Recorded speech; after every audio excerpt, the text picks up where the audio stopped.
नमस्कार, बहुत बहुत स्वागत है आपका न्यूज़ 18 के डिजिटल प्लेटफॉर्म पर। मैं हूं आपके साथ ऋतु ज्ञानवानी।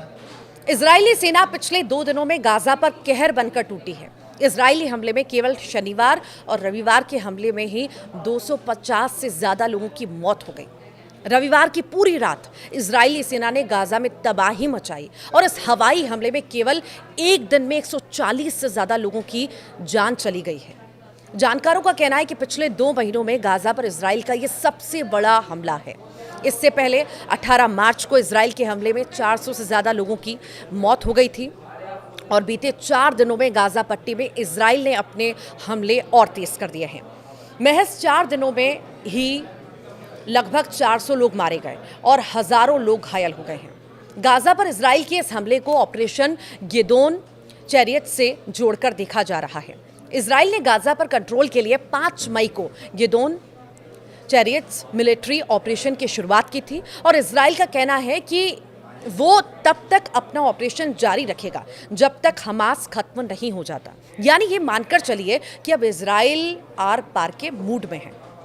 जब से नेतन्याहू ने हमास को खत्म करने की कसम खाई, ये हमले लगातार हो रहे हैं और ऐसा लगता है कि जब तक हमास पूरी तरह से खत्म नहीं हो जाएगा, ये ऑपरेशन जारी रहेगा। इजराइल ने अभी 2 महीने पहले मार्च 2025 में गाज़ा के अंदर फूड और फ्यूल सप्लाई रोकने का फैसला किया था।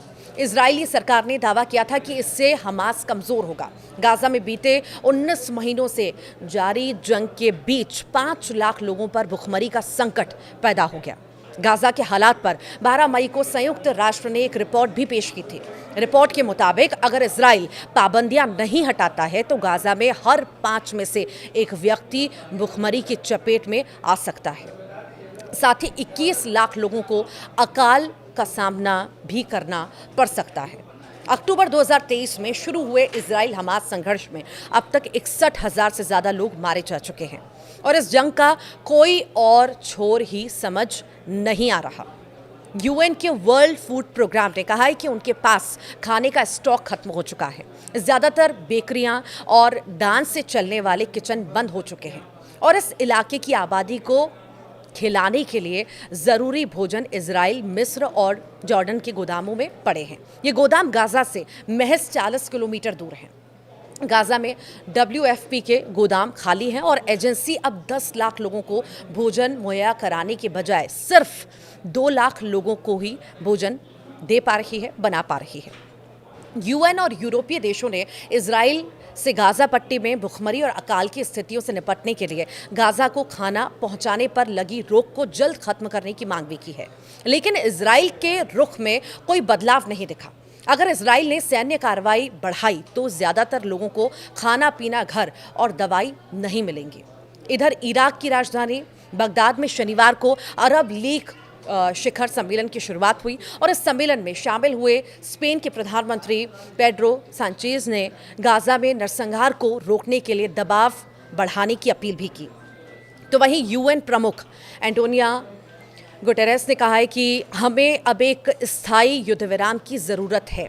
हम गाज़ा की आबादी के बार बार जबरन विस्थापन को अस्वीकार करते हैं। यानी इजराइल पर अब गाज़ा के खिलाफ हो रहे हमले और युद्ध को रोकने की अपील की जा रही है, लेकिन अभी तक इजराइल के रुख में कोई परिवर्तन नहीं दिखाई दे रहा। और पिछले 2 दिनों में जिस तरह से इजराइल ने गाज़ा के ऊपर कहर बरपाया, उसे देख ऐसा लगता है कि अभी युद्ध विराम जैसी कोई संभावना नजर नहीं आती। जबकि मिस्र के राष्ट्रपति अब्देल फतह अल सीसी ने अमेरिकी राष्ट्रपति डोनाल्ड ट्रंप से गाज़ा में युद्ध विराम के लिए सभी ज़रूरी कदम उठाने की अपील की।